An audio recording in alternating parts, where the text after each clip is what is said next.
Kenbright is a financial services company. We do insurance brokerage, we do healthcare administration, and we do actuarial and financial services.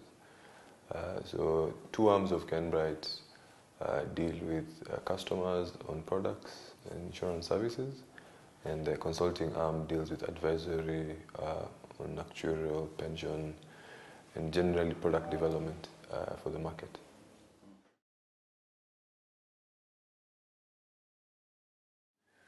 Uh, 2016, the growth was good, but some classes were a bit unprofitable, especially on the traditional classes like motor and medical. And the reason for that is because they're not specialized, so it's very easy for people to undercut. Right now, motor and medical, in general, business composed of 2/3 of the market. So there's very little scope for engineering or the traditional insurance business. So if the market is to grow, in my opinion, the other classes have to grow.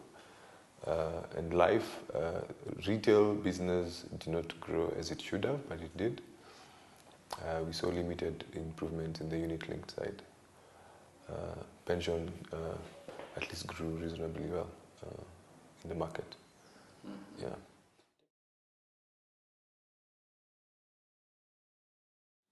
It's not really an issue of,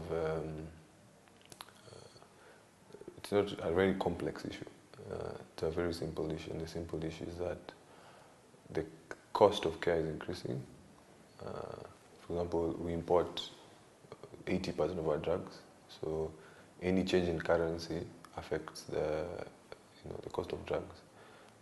So if you see the dollar move from 85 shillings to 100, it means your cost of care will go up by that amount. Even motor, your parts will be coming in with those expenses. So if you don't monitor your currency risk, then you don't see the expenses coming in. So whereas the motor is based on a percentage of the vehicle, people are not really pricing the risks that the market has. So there's that one component, and then the second component is that the work is not there. There's no analytics to say that this portfolio doesn't have as many accidents, or this age group is older, they'll be sicker. So then you have that problem where people don't really assess the book. They just renew in existing terms or reviewing the business differently. So those are the key challenges. And also because it's high frequency. High frequency means that the chances of an accident happening in a portfolio of 100 cars is very high. So the claim cost, if the cost of claims is increasing by itself, you'll find you're affected more on that.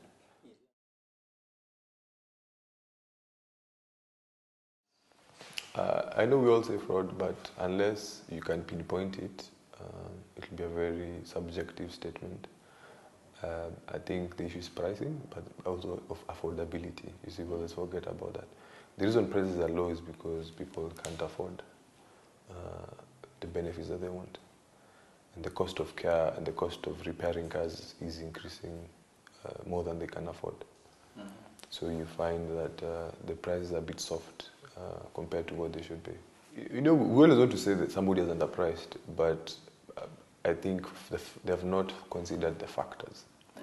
That's a better statement. Yeah. Let me give you an example. You can price your car, the cost of repairing your car estimated as 200,000, I've priced correctly, but if the dollar goes higher and imports come in at a higher price, the repair costs now go to 300. So did they underprice? So that's a bit subjective.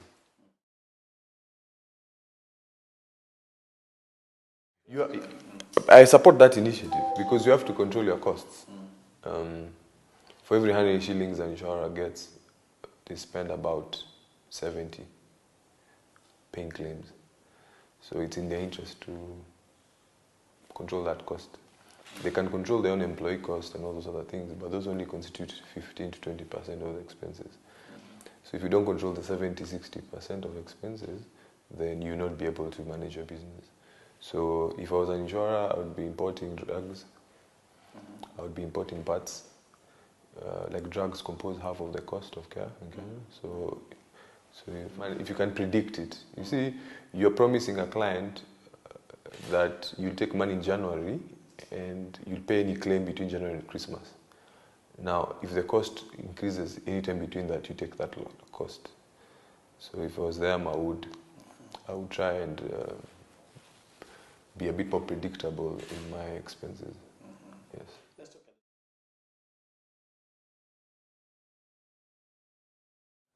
First of all, I think the products fit the customer. The only problem is we've not been able to explain the product. Yeah? Because if you look at life insurance, the only risk is death. There's no other risk that you cannot think of. Yet we have chamas who have funeral plans. Yet the insurers are not able to sell the last expense plans to the same people who already have their own structures. So people, when there's a death or a burial, they go to their families. Look at, for example, home insurance. People don't buy home insurance, but they've put all these protection measures. So they're essentially self-insuring. So the products are there because I don't see this. We are actually, Kenya is one of the most innovative people. We came up with that. So the blockchain approach with AIG. So, and that came from Kenya. I think it's just that we are not able to explain the products to the people. So people end up self-insuring and not really insuring with a third party, with the insurance company. Because whatever product you see, innovative products, you will find at the back is a traditional product. Whether it's microinsurance, whatever area you go, at the back it's a normal product. So if your house burns down, it's a normal fire policy. If somebody's sick, you get money, it's a hospital cash policy at the back. So you may find the products looking very innovative, but at the back the risks are the traditional risks. I think just a way we've not been able to make them flow with the customer's life. I think that's the innovation that's missing, and if that can happen, it will help penetration. Yeah.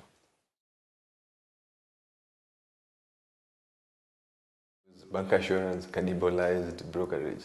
So instead of bancassurance converting their own retail customers to insurance, they actually set up shop and just went for the corporates that were already in the sector.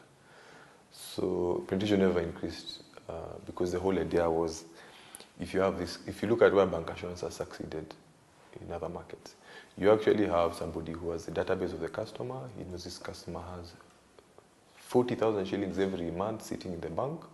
Then they call you and tell you, instead of letting this money sit in the bank, let's do something about it. Let's take care of your risks and employment risks. What if you're unemployed? You can take some money out of it.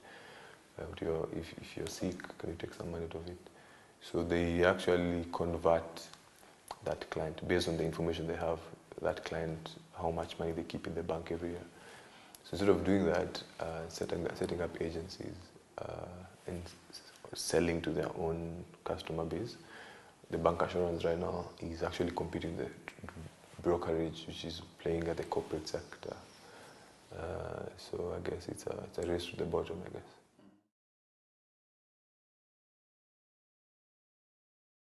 I consider myself an actuary before I consider myself a broker, but since we have Kenbright brokerage, my feeling is that obviously that has cannibalized the big ticket players. Obviously that has affected that.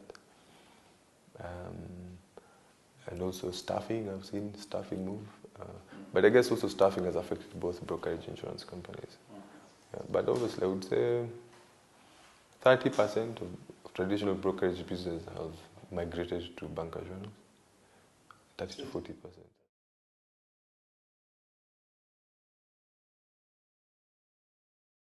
I think I should get a very big clap. I think the new rules are very strong on the audit risk management function, actuarial compliance, and the rules and the fit and proper tests and a few other items that really come on very strongly.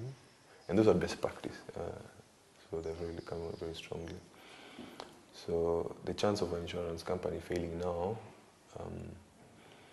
it must really be a company which wants to fail. But a company that wants to succeed and ends up failing, those ones will be limited now. Because the people you hire, also the products you sell, sometimes the products you sell are the ones that make you fail, or the people you hire, or your balance sheet also, the risks you're taking. So the risk-based capital helps you in the risk, fit and proper test helps you in the people, and then processes help you on managing your day-to-day risks. So I think the regulators really come on very strongly there. Yeah.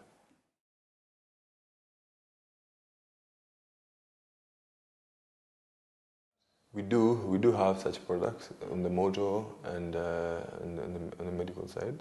We do have such products. So we have the Kenbright motor and the Kenbright medical. But right now I want to restructure that to be more of an aggregator of products as opposed to selling one product. I think branding a product should be the work of the underwriter. I think a broker's work is to allow for comparison and relationships. So I'd rather a client know Kenbright as the comparison and the relationship person as opposed to having the product. You're not paying the claim. So I don't feel as an intermediary should brand a product if you're not paying the claim. The person paying the claim should be the one who should brand the product. I think we've seen it in other markets where if you're not paying the claim and the clients eventually know your product and they realize you're not the one paying the claim, they feel shortchanged.